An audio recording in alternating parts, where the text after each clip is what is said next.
Thank you so much, Katty.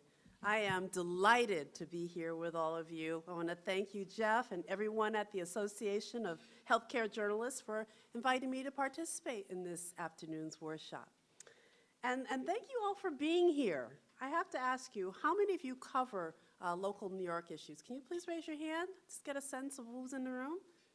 Okay, a few, got a few. And how many of you are visiting from somewhere else? Oh, all right. Well, this is great. This is going to be really interesting. All right. Well, welcome to New York City, all of you who have traveled to be here. I have to say that it wasn't that long ago that a workshop focused on urban health would have largely ignored mental health or treated it as a small part of the day's discussions. But more and more, mental health is moving to the forefront of the national conversation, and that is where it belongs, because mental health is deeply connected to nearly every challenge cities experience, everything that you cover in your work.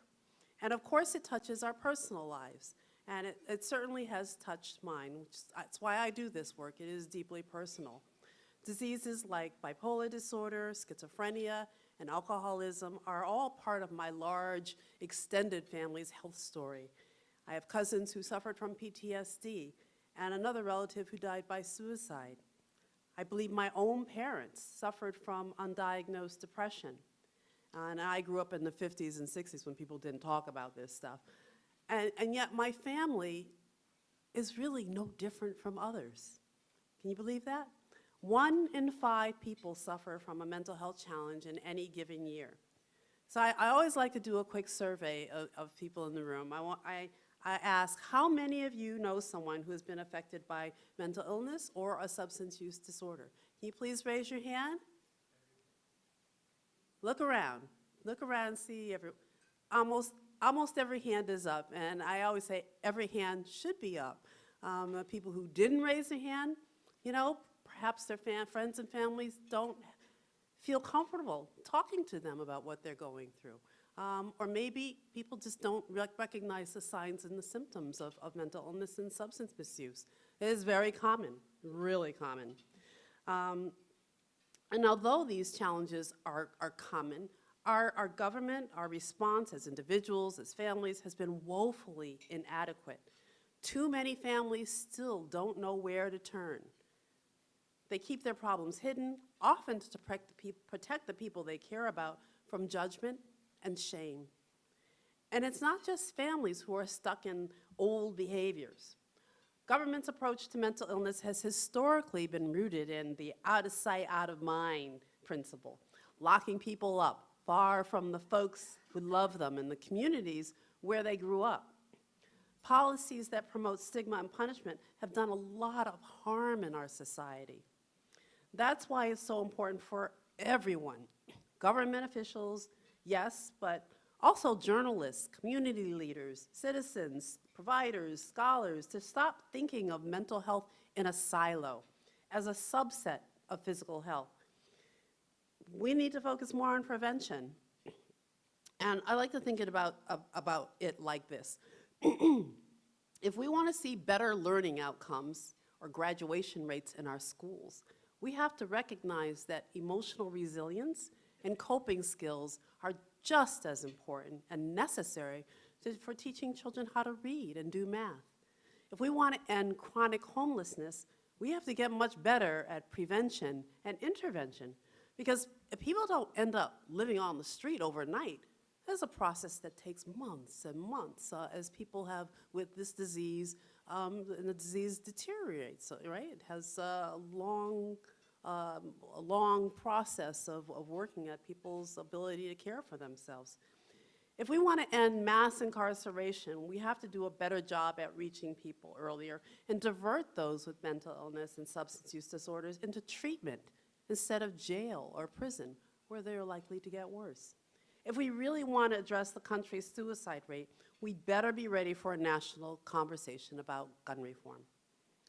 To achieve the kind of progress we want to make in every area, government must seriously consider mental health in existing policies and design new policies with mental health in mind. That's a big undertaking, but we are rising to the challenge in New York City. How many of you have heard about ThriveNYC before today? Can you please raise your hand? Oh, good. Oh, good. Well, I'm glad all of you are here, and hope to make sure all of you who've heard about it learn more and expose all of you who haven't heard about it to what we're doing. With ThriveNYC, we're creating a system of mental health care where there was none, with a central point of access. We are reaching a huge number of people, including those not likely to seek care. We're training a new generation of professionals, and we're fighting stigma by educating people about mental health. Just as government leaders, doctors, and community organizations work together to protect people from the dangers of tobacco, Thrive is our public health strategy to prevent and treat mental illness. And it's not a one-size-fits-all approach. As you can see beside me, ThriveNYC is grounded in 6 principles, which can be adapted to any city or community. The principles are: change the culture. Change the culture is the most important principle, because if you can't get people to talk about a problem, you certainly can't solve it. And stigma has been a huge problem in us addressing mental illness. Act early, because we know if we act early that we can do so much to stem the diseases that affect people. Close treatment gaps. Partner with communities. Use data better. All of these principles are so important to addressing behavioral health. Position government to lead. So often, or I would say all the time, if government has the will to do something, we have solutions. We have evidence-based models that people can employ or implement to address the problem. But we have to have the will to lead. All of Thrive's programs reflect one or more of these 6 principles, and we have more than 50 different Thrive programs. So they all reflect these simple, straightforward principles. Guided by these principles, we are testing new ideas, launching innovative programs, and going further than any other government. And we see early signs of progress. Because of Thrive, New Yorkers struggling with a mental health condition now have an easy way to connect to information and care with NYC Well. NYC Well is our free and confidential mental health helpline and connection to care service. Any New Yorker can call, text, or go online to talk with a trained counselor at any time of day or night, and in multiple languages. No other city has anything quite like it. New Yorkers can use NYC Well to make an appointment with a therapist, find behavioral health care that takes their insurance, or even learn how to help a loved one, a family member in need. It's a starting point for thousands of people who would have no idea of what to do to help themselves or others. A mother who's worried about her son's sudden mood changes can call for advice on how to talk to him. A busy executive can call when feeling totally overwhelmed. People can call to get support coping with loss or dealing with a drinking problem. And they can also talk to a peer, someone who's been there with lived experience with mental illness or a substance use disorder. When it's needed, counselors will connect callers directly to the right clinical care office or something that's affordable and convenient to their work or their home. And they'll even stay on the line to make sure the appointment is made. And if the caller desires, counselors will follow up after the appointment and make sure the caller is getting the support that the caller needs. Of course, sometimes the situation is urgent.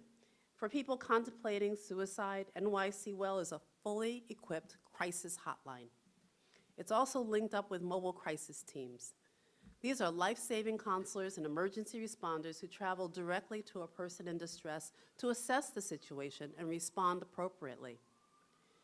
With more than 400,000 interactions over NYC Well's first 2 years, it is quite clear that there is a tremendous need out there for this kind of service. But we know that there are many, many more people who don't or won't make the call. They may not even know that what they're experiencing is a treatable disease. So Thrive is also focused on reaching people directly in their communities. A low-income working mother struggling with depression is not likely to seek treatment on her own. In fact, people wait an average of 10 years before seeking help. I'm going to say that again because I think it is so important for people to realize people wait an average of 10 years before seeking help. Now, you know what happens with any disease if you wait 10 years, right? Can you imagine you're living with diabetes or asthma or heart disease, and you wait 10 years before seeking help? Well, you know, that's why so many people are in crisis situations, on the street, in our jails, in our shelters, in and out the emergency rooms. People wait far too long. And I want to just take a moment and say, please don't stop eating because I'm talking, because food is important. But what if, I'm talking about that low-income working class mother, what if one day when that working mother picks up her son at daycare, the staffer at that organization is able to identify her needs and connect her to a local clinical provider? One of our programs is training staff at community-based organizations to do exactly that.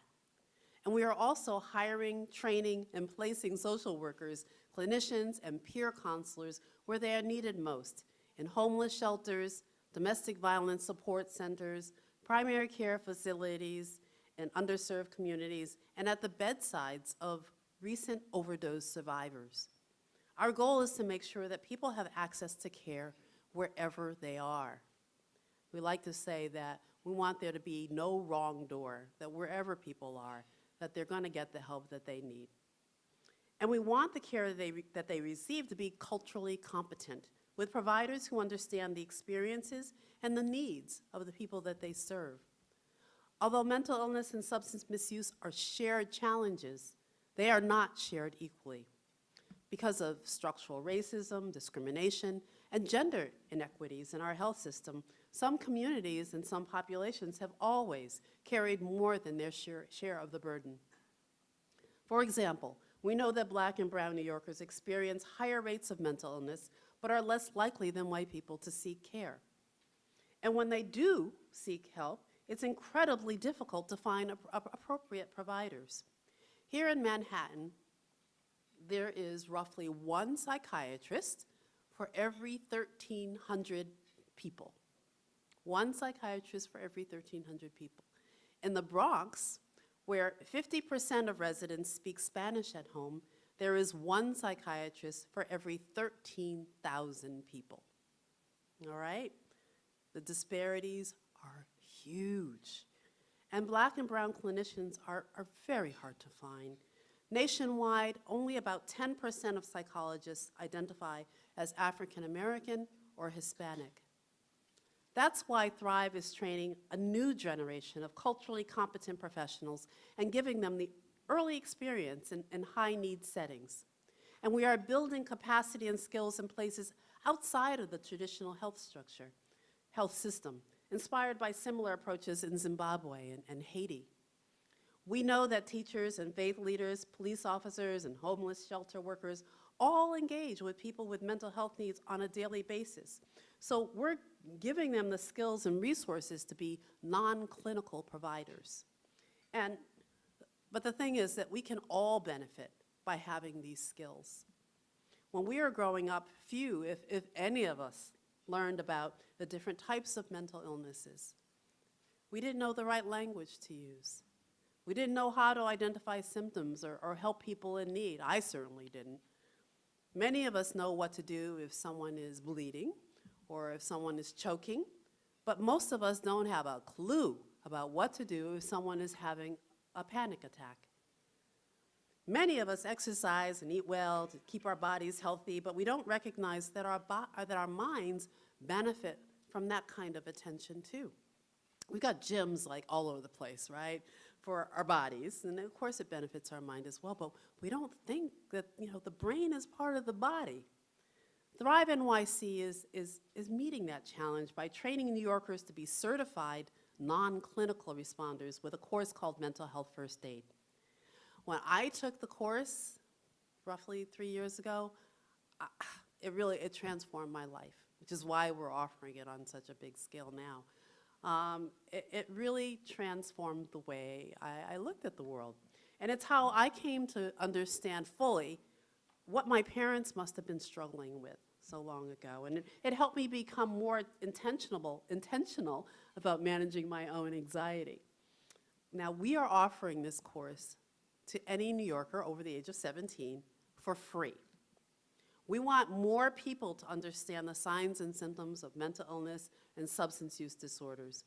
We want people to have a shared language, to be able to talk about these treatable diseases and feel comfortable having conversations with their family members and with their friends. And we want people to know how and when to connect those who want or need help to appropriate care. Because no one knows our family members better than we do. Am I right? Right? Yeah, of course. With this kind of education, we help people get the treatment and care they need before the disease turns into a crisis situation. We want family members to be the first responders for their family members. And of course, it's never enough to simply offer a course or service and hope, oh, well, people are going to take advantage of it. They're going to go take this course. And that's why we're partnering with others to reach deeper into, especially our underserved communities. All of the largest Black-led service organizations, including the major Black sororities and fraternities, which have such incredible networks, have come together in an effort to train their members and their families, members and their friends in mental health first aid. It's called Brothers and Sisters Thrive. And just this month, we launched Latinx Thrive, partnering with Latino elected officials and community leaders and organizations to train Latino New Yorkers as well. And just a couple of days ago, I spoke to hundreds of Chinese New Yorkers and encouraged them to take the mental health first aid course we offer in Mandarin. I know that we've trained more than 1,000 already. So far in New York City, more than 75,000 New Yorkers have been trained in mental health first aid. And that training will have ripple effects throughout the city as more and more people learn how to listen without judgment and connect people to care. It's kind of like CPR, but for emotional distress. How many of you are trained in CPR? Just out of curiosity. Yeah, see? This is important information for people to have. And we want to train as many New Yorkers in mental health first aid as are trained in CPR. So we want these ripple effects to spread outside of New York City as well. And I think that it's having that effect already. More than 200 mayors, county officials, and thought leaders have joined the city's Thrive Coalition to share best practices with each other and advocate together for the federal support our communities need. Earlier this year, cities in all 50 states participated in our annual Weekend for Mental Health. I like to call it our Weekend of Faith, when faith and community leaders come together to fight stigma by educating their communities. We know that faith leaders are so trusted by their congregations, by the family members that see them, week after week after week, and they may seem like unlikely messengers, but people trust them. People go to them and share their deepest secrets, and we know that if they're part of this effort, we can reach more people. We know that if we're going to change our shaming, punitive culture into one of healing and wellness, we need a lot of people to step up. And as you can tell, I believe in the Thrive model. I really do.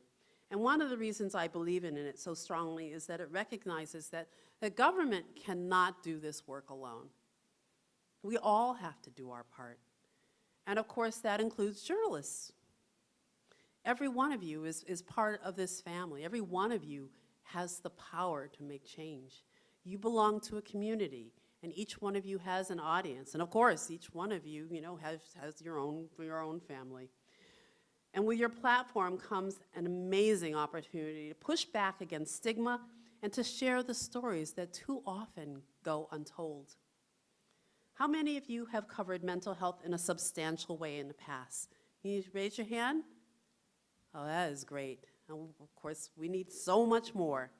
And when you're not doing a story that is explicitly focused on mental health, can you please ask, what is the connection to what I'm doing to mental health? It could be writing about, the after effects of disaster, or any of the subjects that I mentioned earlier, homelessness and incarceration.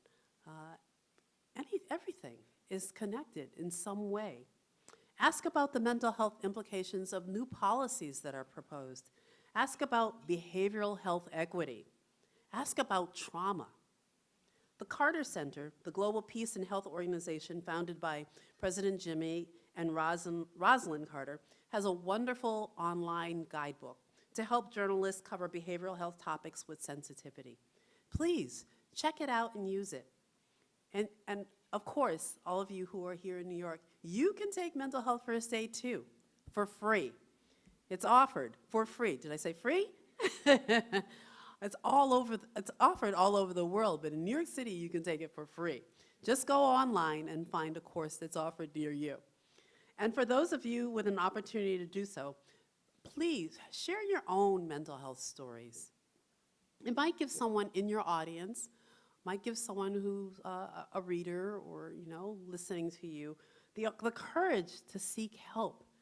Just hearing someone else's story helps people so much to hear that there are others out there going through what they're going through. And finally, I ask you to please take care of yourselves. Now, I recognize how important you are to our society and to our world, especially now.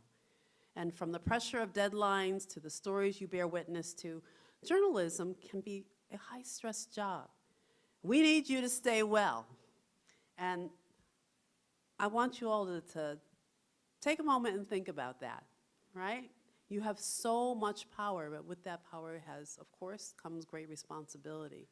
Take care of yourselves as you do this work. There's so much more that we can talk about. My therapist once told me that she never heard someone talk about mental health with so much joy. I could just keep going on and on, because it really is. It's true, because I'm so happy that I can talk about something that is usually so, can be so depressing and gloomy. But I'm actually able to show that there are solutions, that there is a way forward. There are things that we can do as individuals and as professionals. And I'm going to keep on doing as much as I can, or as long as I can, and to promote mental health. And I certainly hope you do too. So thank you all, and I look forward to hearing your questions. Thank you. Oh, I didn't.